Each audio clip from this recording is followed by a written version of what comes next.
इसमें डीजल में 28% और राशन में 43% महंगा हो गया।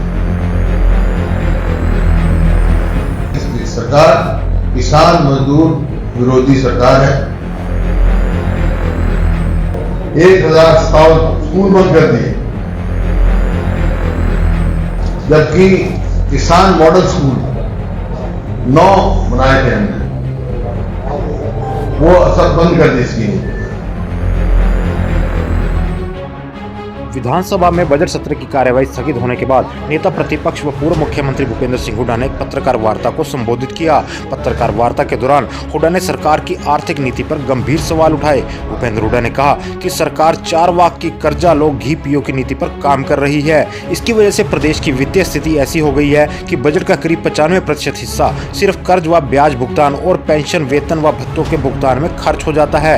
इंफ्रास्ट्रक्चर और विकास के अन्य कार्यों के लिए सरकार के पास कोई बजट नहीं है। इसलिए वित्त मंत्री ने लोगों को कंफ्यूज करने के लिए बजट भाषण को लंबा रखा और सिर्फ आंकड़ों की बाजीगिरी की। टोटल जितनी रेसिप्ट आती है उसमें से 54% तो इंटरेस्ट पेमेंट और प्रीपेमेंट ऑफ डेब्ट में जा रहा है, और इसी प्रकार से 40% जो है वो सैलरी और पेंशन में जा रहा है। टोटल रेवेन्यू 94% 95% इतनी हो गया, बाकी के पास रह गया 5%। और 5% में क्या इसका मतलब कोई भी जो बनाया या हम ये करेंगे वो करेंगे, कोई भी काम करेंगे वो कर्जा लेके ही काम कर सकते हैं। 4 बात की नीति पे चल रहे हैं। 4 बात कहते थे कर्जा लो घी पियो, मरने का बात कोई नहीं पूछे। तो ये हमारी सरकार चलने को पूछने वाला नहीं है, आने वाली पीढ़ी पूछने वाली है। भूपेंद्र सिंह हुड्डा ने कहा कि बजट से हर वर्ग को निराशा हाथ लगी, क्योंकि लॉकडाउन के बाद डीजल 28% और राशन 43% महंगा हो गया। लोगों को उम्मीद थी कि उन्हें इस बढ़ती महंगाई से राहत देने के लिए बजट में कोई ऐलान किया जाएगा, लेकिन बजट में ना किसान व मजदूरों के लिए कोई योजना थी और ना ही कर्मचारी व व्यापारी के लिए कोई राहत का ऐलान। आज हरियाणा पूरे देश में सबसे ज्यादा बेरोजगारी दर झेल रहा है, फिर भी सरकार ने बजट में रोजगार को बढ़ावा देने वाली किसी नीति को जगह नहीं दी। डीजल में 28% और राशन में 43% महंगा हो गया। महंगाई की दर पिछले 27 महीनों में सबसे अधिक है। तो हर हिसाब से गरीब आदमी, किसान, मजदूर उस पर मार पड़ी है। जो आशा थी बजट से उनको कुछ वो मिलेगी, मदद मिलेगी, उनको कोई पैकेज मिलेगा, स्टिमुलस पैकेज मिलेगा, लेकिन कोई नहीं, बस लेने का काम किया है। बेरोजगारी में आज हरियाणा सबसे ज्यादा है। बेरोजगारी को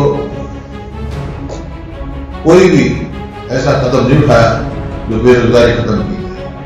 भूपेंद्र सिंह हुड्डा ने सरकारी स्कूलों को बंद करने के फैसले पर भी आपत्ति दर्ज करवाई। उन्होंने कहा कि सरकार का काम स्कूल बनवाना होता है, बंद करना नहीं, लेकिन मौजूदा सरकार ने एक ही झटके में 1057 स्कूलों को बंद कर दिया। इतना ही नहीं, उनकी सरकार के दौरान बनाए गए 9 किसान मॉडल स्कूलों को भी सरकार ने बंद कर दिया। प्रदेश में 40,000 अध्यापकों की पोस्ट खाली पड़ी है, उनकी भर्ती करने की बजाय सरकार स्कूल बंद करने में जुटी है। 1057 स्कूल बंद कर दिए, जहाँ 25 से कम लड़के हैं वो स्कूल ही बंद कर दिए। और आज ही सुप्रीम कोर्ट ने कहा पूरे देश में 3 करोड़ राशन कार्ड कटे, जो सुप्रीम कोर्ट ने काफी उसकी निंदा की है। लेकिन उसमें से 3 लाख हरियाणा के, जबकि किसान मॉडल स्कूल 9 बनाए थे हमने, वो सब बंद कर दी स्कीम। आरओई स्कूल में स्टाफ ने, और आज 40,000 से ज्यादा वैकेंसी है उनके उसमें। नेता प्रतिपक्ष भूपेंद्र सिंह हुड्डा ने कहा कि बजट सत्र के दौरान जिम्मेदार विपक्ष होने के नाते हमने हर वर्ग की आवाज उठाने की कोशिश की, लेकिन विपक्ष की जायज मांगों को भी सरकार ने मानने से इनकार कर दिया। मूल हरियाणवियों के अधिकारों पर कुठाराघात करने वाले रिहायशी प्रमाण पत्र के नए नियम को सरकार ने बदलने से इनकार कर दिया। कांग्रेस की मांग है कि प्रमाण पत्र के लिए 15 साल की शर्त को कायम रखा जाए, जिसे कम करके सरकार ने 5 साल कर दिया है।